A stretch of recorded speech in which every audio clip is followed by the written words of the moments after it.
নমস্কার বন্ধুরা, কেমন আছেন সবাই? আশা করি ভালো আছেন।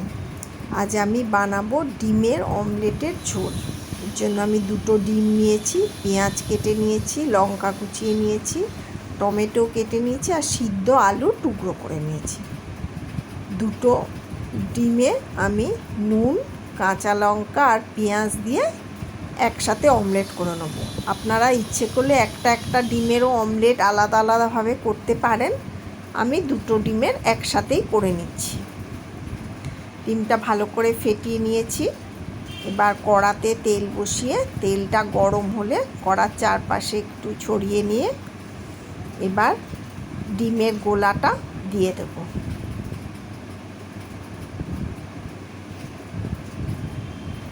দুটো ডিম একসাথেই আমি অমলেট করে নিচ্ছি।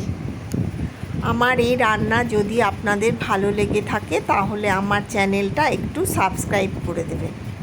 আর আপনারা এইভাবে বানিয়ে খেয়ে আমাকে কমেন্ট করে জানাবেন কেমন লাগলো। আশা করি ভালোই লাগবে। এবার ভাঁজ করে করে আস্তে আস্তে আমি অমলেটটা ভেজে নেব,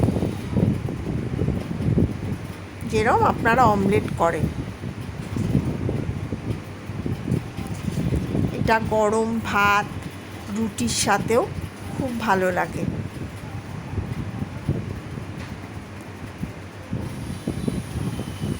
দুপাশটা একটু লাল লাল করে ভেজে নিতে হবে।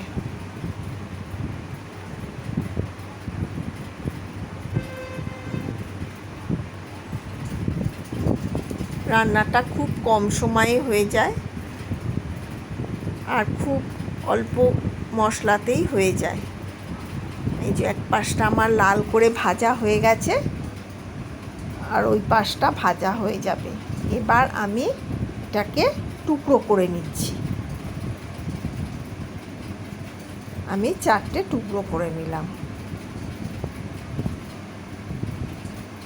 নিয়ে ভালো করে ভেজে নিয়ে আমি এবার ডিমগুলো তুলে রাখবো।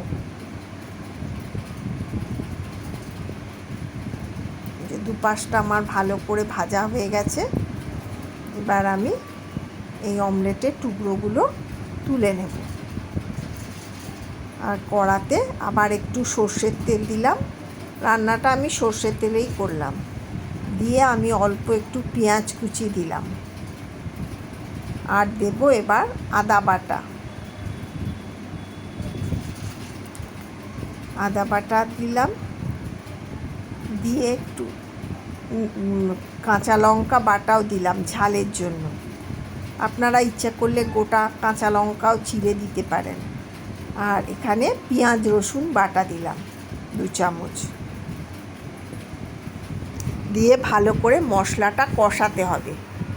আর একটা ছোট টমেটো আমি টুকরো করে কেটে রেখেছিলাম, ওটাও দিয়ে দিলাম। আর হলুদ আর নুন দেব। দিয়ে মশলাটা ভালো করে ভাজতে হবে যাতে মশলা থেকে কাঁচা গন্ধটা চলে যায়।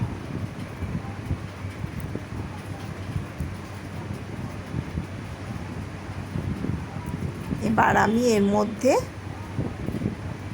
জিরে গুঁড়ো 1 চামচ আর ধনে গুঁড়ো দিয়ে আবার মশলাটা কিছুক্ষণ কষিয়ে নেব।